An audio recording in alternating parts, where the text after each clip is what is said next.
त्यामुळे मी बसूनच तुमच्याशी संवाद साधणार आहे.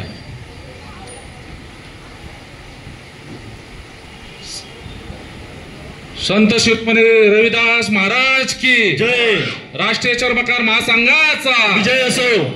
संत शिरोमणी संत रविदास महाराज, महाराष्ट्राचे आराध्य दैवत राजे छत्रपती शिवाजी महाराज, भारतरत्न डॉक्टर बाबासाहेब आंबेडकर, क्रांतीसूर्य ज्योतिराव फुले, साहित्यरत्न अण्णाभाऊ साठे आणि सर्वच महामानवा सर्वप्रथम अभिवादन करतो. आणि राष्ट्रीय चर्मकार महासंघाचे संस्थापक अध्यक्ष, माजी राज्यमंत्री, माजी समाज कल्याण मंत्री बबनराव घोलप यांच्या आदेशानुसार आज जो महाराष्ट्राचा दौरा आम्ही चालू केला आहे, समाज जनजागृती दौरा, 16 तारखेपासून हा दौरा मुंबईपासून सुरू झाला आहे. मुंबई, ठाणे, पालघर, नाशिक, नंदुरबार, काल धुळे आणि जळगाव असा करत आज ह्या पवित्र भूमीमध्ये आम्ही आलेलो आहोत. आपल्याशी संवाद साधण्यासाठी आलो आहोत. आपल्याला संघटित करण्यासाठी, आपल्याशी संवाद करण्यासाठी आम्ही आलेलो आहोत. साहेबांनी जे सांगितलं आत्ताच प्रस्ताविकामध्ये, तेव्हा DR माळी साहेबांनी सांगितलं की हा दौरा कशा संदर्भात आहे. आणि या ठिकाणी येताना मी जे दादासाहेबांबद्दल थोडीसं माहिती घेतली. मला खूप आज अभिमान वाटतो की एवढ्या मोठ्या माणसासोबत बसण्याची आज मला संधी मिळत आहे. आज ह्या कार्यक्रमानिमित्त व्यासपीठावर उपस्थित आपल्या सर्वांचे मार्गदर्शक दादासाहेब काटकर सर, राष्ट्रीय उपाध्यक्ष, राष्ट्रीय चर्मकार संघ आमले सर, तसेच माझे सहकारी मित्र अमर तांडेकर, ज्यांचे बहुजन आंदोलक म्हणून प्रसिद्ध आहे. अनेक बहुजनांचे प्रश्न त्यांनी मार्गी लावले आहे. अनेक शासकीय क्षेत्रातील अनुभव, अनेक आमदार शासनामध्ये त्यांचं कामाचा मोठा अनुभव आहे. त्याचा उपयोग आपल्याला नक्कीच आपल्या समाजासाठी होणार आहे. तसंच या ठिकाणी उपस्थित विदर्भ प्रमुख तांदळे सर, प्राध्यापक बशीर सर, प्राध्यापक दुतनडे सर, प्राध्यापक हिरेकर साहेब आणि उपस्थित सर्वच मान्यवर आणि माझ्या माता बहिणींनो, आज संघटन मागील 30 वर्षापासून 30 वर्षापूर्वी जे रोपटं आपल्या बाबूराव घोलप यांनी लावलं आहे, त्याचा आज वृक्ष झाला आहे. आणि आता त्याला खरं फळ लागून ते चाकण्याची गरज आपल्या समाजाला आहे. पण शासन जे निर्णय करत आहे, ज्या योजना आणत आहे, छुप्या रूपाने जो आपल्या समाजावर अन्याय होत आहे, त्याच्यासाठी आपल्याला एकजूट होणं खूप गरजेची, काळाची गरज आहे. आणि ह्या संघर्षामध्ये आपल्याला नवीन पिढी, युवक युवतींना आपल्या संघटनेमध्ये सामील करून घेण्याची आज काळाची गरज आहे. जनजागृती करण्याची गरज आहे. आज सर्वोच्च न्यायालय निर्णय देतो, संमती देतो की तुमच्या जे आरक्षण आहे त्याच्यामध्ये तुम्हाला उप आरक्षण देण्याची पद्धत, म्हणजे तुमच्या ज्या जाती आहेत 59 जाती, त्याच्यामध्ये ते पण आरक्षण विभागलं जाईल. आपण सर्व 59 जाती SC म्हणून गुणगोविंदाने त्याचा आरक्षणाचा लाभ घेतो आहोत. पण आपल्यामध्ये ही फाट निर्माण करून उद्या चर्मकार समाजाला त्या आरक्षणाचा खूप मोठा, जे पारित झालं तर त्याचा खूप मोठा फटका आपल्या आरक्षणावर बसणार आहे. तर त्याच्यासाठी विरोध करण्यासाठी आपल्याला संघटित होणं गरजेचं आहे. कारण की हे सरकार जे आहे, जे संघटित असतं त्याचाच विचार केला जातो. एक उदाहरण दिलं झालं की आपण टीव्हीवर बघत असेल, जरांगे पाटील सारखा एक युवक निघतो, एक 50 त्याचं वजन 50 किलो असेल, पण 50 लाख लोक समाज त्याच्या पाठीमागे उभं राहतो. तेव्हा मंत्री लोकांनाही त्यांच्याकडे जावं लागतं. पण आपल्या ज्या मागण्या आहे, आपल्या दखल घेतली जात नाही. आपल्याला न कळत त्याच्यावर खूप मोठे आपल्यावर अन्याय होत असतो. अनेक आपल्या शिष्यवृत्तीमध्ये कपात केली जात आहे. 50 लाखाची शिष्यवृत्ती होती विद्यार्थ्यांची, 30 लाखावर येत आहे. आपले अनेक शिष्यवृत्ती जे गव्हर्नमेंटमध्ये GR निघतो, पण ते आपल्या विद्यार्थ्यापर्यंत पोहोचत नाही. आपल्या जे समाज कल्याणच्या ज्या योजना आहेत त्याच्यामध्ये खूप मोठे जाचक आते आहे. त्याला वाचा फोडण्याची खरंच गरज आहे. ते कधी होऊ शकतं जर आपण संघटन केलं तर. आणि सगळ्यात मोठी चर्मकारची दखल घेणारी सगळ्यात मोठी संघटना जर ती असेल ती राष्ट्रीय चर्मकार महासंघ आहे. तीच संघटना आहे ती आपल्या समाज बांधवांना न्याय देऊ शकते. बबनराव घोलपांनी जेव्हा त्यांना कॅबिनेट मंत्री असून सुद्धा त्यांना तेव्हा गरज नव्हती, ते स्वतः जगले असते, आशारामध्ये जगले असते, पण ते तसं न करता त्यांच्या त्यांना जी हे मिळाली, पदवी मिळाली, त्या पदवीचा उपयोग त्यांनी आपल्या समाजासाठी केला.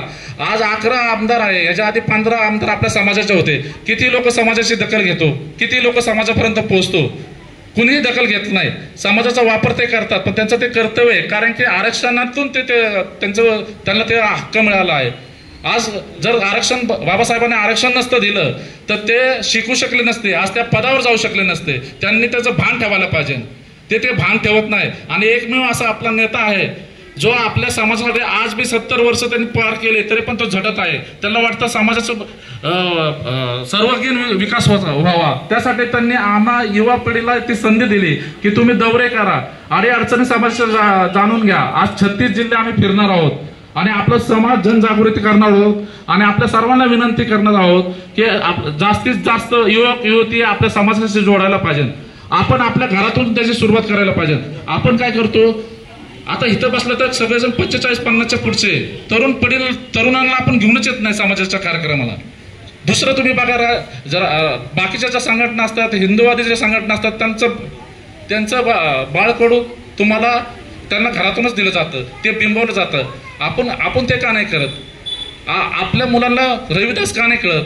ज्या आंबेडकरांचे गुरु रविदास होते, असे महापुरुष आपले दैवत आहे आणि त्या दैवताबद्दल आपल्यालाच माहिती नसते तर आपल्या मुलांना कधी देणार? आपण लहानपणापासून मुलांना ते बाळकडून शिकवायला पाहिजे, आपला समाज सांगायला पाहिजे, आपला समाज काय आहे, आपल्या समाजावर काय अन्याय झाला, भविष्यामध्ये काय अन्याय होऊ शकतो. जर आपण जागृत केलं नाही तर पुढची हीच पिढी आपल्याला नावं ठेवल्याशिवाय राहणार नाही. तर माझी सर्वांना आम्ही या ठिकाणी यासाठीच आलो आहे की तुमच्या ज्या अडीअडचणी आहेत, तुमच्या ज्या समस्या आहेत, तुमच्या ज्या संघटनेकडून काय अपेक्षा आहे, आणि आम्ही 25 सर्व समस्याचं पूर्ण महाराष्ट्रातून समस्या मागून घेतल्या. अशा 25 समस्याचं पत्र आपले मुख्यमंत्र्यांना नानासाहेब घोलपांच्या हस्ते दिलं आहे.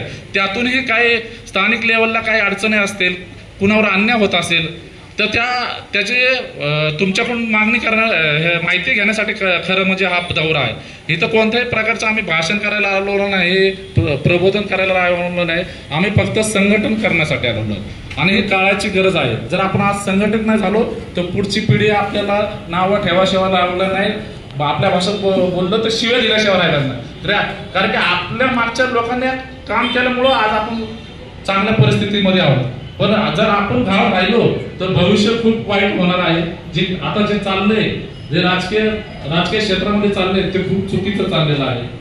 तर आपण जागृत राहायला पाहिजे आणि आपला समाज, आपल्या तरुणांना जागृत केलं पाहिजे. संघटन खूप महत्वाचा विषय आहे आणि याची जबाबदारी खरं म्हणजे माळेसाहेब तुमच्यावर आहे, कारण की तुम्ही जिल्हाध्यक्ष आहे. आपला जो पाया आहे, संघटनेचा पाया हा जिल्हाध्यक्ष आहे. आम्ही आता इथं येताना इथे कोणी दादासाहेबांना आम्ही फोन नाही केला, आम्ही फोन बाळींना केला. दादासाहेब, आपण जी सिस्टम बनवली आहे, जिल्हाध्यक्षांनी त्या जिल्ह्याची पूर्ण जबाबदारी घ्यायची. तो त्या जिल्ह्याचा पालक असतो. महिला असतील, आपले उद्योजक असेल, आपले युवक असतील, शैक्षणिक विषय असेल, ज्या ठिकाणी त्यांच्या काही अडीअडचणी निर्माण होत असेल त्या ठिकाणी वाचा फोडण्याचं आपण काम करायला पाहिजे. समाज कल्याणाकडून जर त्यांना कर्ज उपलब्ध होत नसेल किंवा ते त्या स्वरूपात काही योजना असतील ते आपण समाजापर्यंत पोहोचवायला. आता तुम्ही पाहत असेल 1500 रुपयाची योजना सरकारने काढलेली आहे, आपलेच पैसे घेऊन आपल्याला देत आहे. त्याच्यासाठी प्रत्येक पक्ष श्रेय घेण्यासाठी स्टॉल लावून बसलाय. तर आपण आपल्या योजना आपल्या लोकांपर्यंत पोहोचले तर कळणार ना. किती लोक आज 1000 करोडचं फंड सरकार डिक्लेअर करतं आणि त्याच्यामधले 10 करोड पण आपल्या लोकांना वाटले जात नाही. त्याच्यावर आपण आवाज उचलला पाहिजे. अनेक असे काल आम्ही एका ठिकाणी गेलतो, तो स्वच्छता विद्यार्थ्यांचं जे अनुदान आहे ते 6-6 महिने थांबवले गेले. अनेक कॉलेजामध्ये शिष्यवृत्ती थांबवली गेली. हे काय चाललंय सरकारचं? कारण की ते म्हणतात हे आवाजच उचलत नाही, यांना काय घेणं देणंच नाही. आपल्याला वाटतं शिष्यवृत्ती नाही आली तर आपण शांत बसतो, जाऊन दे. पण आपला जो समाज आहे अजून सबळ झालेला नाही. आपला गटई बांधव जो आपला पाया आहे त्या गट बांधवाचे स्टॉल उचलले जातात. महानगरपालिका स्मार्ट सिटीच्या नावाखाली प्रत्येक ठिकाणी स्टॉल उघडले जातात. तो काय करणार? त्याला लायसन दिले जात नाही. ह्याच्यावर आवाज उचलला पाहिजे. आणि मला खूप आनंद होतो, आज बुलढाणा शहरामध्ये संत रविदास महाराजांचा पुतळा उभा होत आहे. अख्ख्या महाराष्ट्रामध्ये अशा ठिकाणी की जिथं कारण की प्रत्येक मी पुण्यातून येतो. पुणे शहरामध्ये आंबेडकर जयंतीला आंबेडकरचा पुतळा ठिकाणी सर्व जमतात. अण्णाभाऊ साठेंच्या जयंतीला अण्णाभाऊ साठेंच्या पुतळ्या सर्व जमतात. पण रविदासांची जयंती एकत्र साजरी करण्यासाठी रविदासांजींचा पुतळा नाही, स्मारकही नाही. तर प्रत्येक जिल्ह्यामध्ये प्रत्येक महानगरपालिकेमध्ये आयुक्तांना भेटून प्रत्येक जिल्ह्यामध्ये आपलं स्मारक व्हावं ही आपली खूप मोठी प्रथम मागणी आहे. सर त्या ठिकाणी सर्वजण आपण एकवटले जाणार आहोत. खूप मोठ्या अडचणी या ठिकाणी आहे. आज आम्हाला यायला खूप वेळ झाला आहे. आमचे मित्र बाकीचे विषय तुमच्याकडे मांडतीलच. अनेक विषय तुमच्याशी बोलायचे आणि ते झाल्यानंतर तुमच्याशी आम्हाला संवाद साधायचे. तुमचे जे प्रश्न असतील त्यांना आम्ही उत्तर देणार आहोत.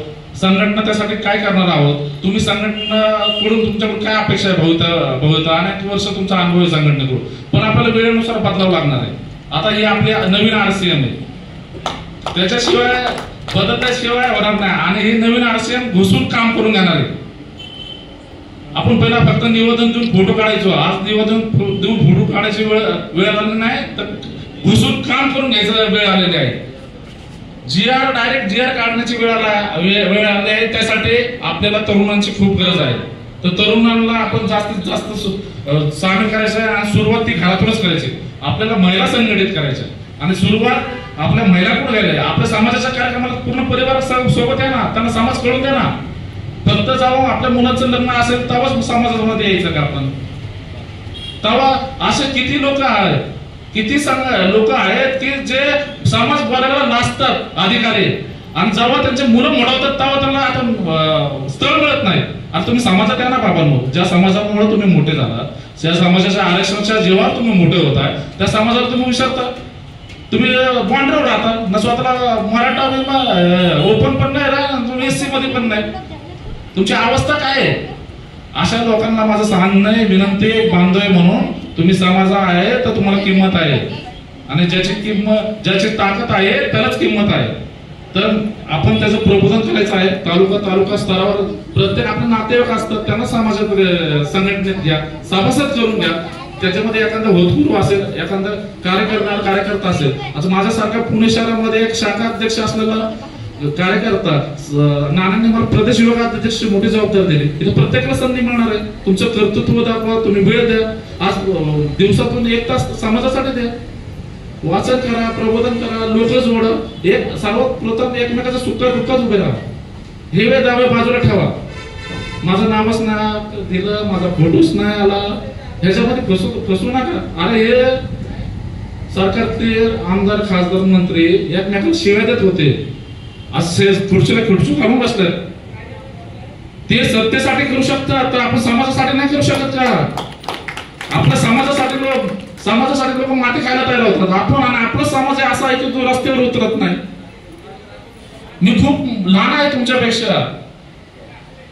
तुमचं जेवढं माझं जेवढं वय आहे तेवढा तुमचा अनुभव आहे. पण हे मला सांगण्याची गरज लागली. मी नानांकडे गेलो. नाना मला फक्त पद घेऊन कार्ड छापून घरात नाही बसायचं, मला निर्वत नाही बसायचंय, मला समाज जागृत करायचं आहे. माझा अनुभव मला कळतोय. माझं भावी पिढीवर काय अन्याय होणार आहे मला आज कळतोय. आज तुम्ही सगळं संघर्ष केला, दादासाहेबांनी संघर्ष केला म्हणून मी आज इथून बसून बोलू शकतो. आता माझे या जाती व्यवस्थेमध्ये माझी हिंमत होती, मी इथून बसू शकलो असतो, कोड घालू शकलो असतो, शाळा शिकू शकलो असतो. आज ज्या समाजामुळे मी इथं बसू शकतो तर त्या समाजाचं माझं काही देणं आहे का नाही? ही गोष्ट तुम्ही तुमच्या मुलांपासून सुरुवात करा. आज मागच्या पिढीमुळे आपण आहे, पण आपण काहीच करत नाही. खूप घाव झालेला आहे.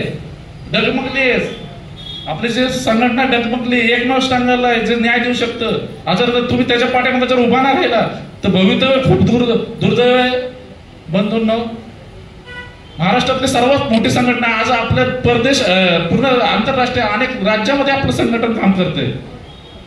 तर त्यांचा संदेश घेऊन, नानासाहेबांचा संदेश घेऊन आम्ही आपल्यापर्यंत आलो आहोत. मी जास्त वेळ घेणार नाही, पण आपल्या सर्वांना विनंती करेल की आपण संघटित राहा, संघर्ष करा. बाबासाहेबांनी सांगितलं शिका, संघटित व्हा आणि संघर्ष करा, तर तुम्ही टिकणार आहे. आणि आपल्याला शासनकर्ती जमात व्हायची आहे, आपण शासनकर्ती जमात व्हायची आहे. राजकीय क्षेत्रात आपलं प्रतिनिधित्व व्हायला पाहिजे, आपण नगरसेवकच्या निवडणुकीमध्ये सहभागी व्हायला पाहिजे. आपले पोरं काय करतात, एका नेत्याच्या मागे झेंडा घेऊन फिरतो, तो नेत्याचा मुलगा कुठेतरी स्टँड इंग्लिश शाळेमध्ये शिकतो, परदेशामध्ये शिकतो, आणि हा आपल्या खिशातलं पेट्रोल घालून 50 रुपयाचा त्याच्या मागे फिरतो. त्याच्यापेक्षा तर मला समाजाचं काम कर.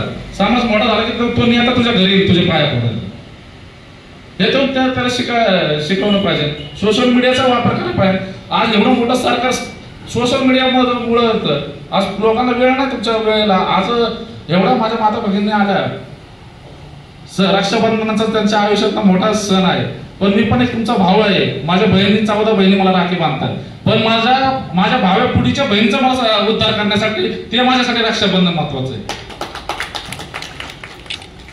कसं असं रक्षाबंधन साजरे करू नका किंवा करू नका, पण सगळ्या स्त्रीचा सन्मान करा, तेच खरं रक्षाबंधन आहे. आपल्या समाजाचा स्त्रीचा सन्मान व्हायला पाहिजे, तिच्यावर अन्याय होता कामा नये, हे खरं रक्षाबंधन आहे असं मानणारा मी एक छोटासा कार्यकर्ता आहे.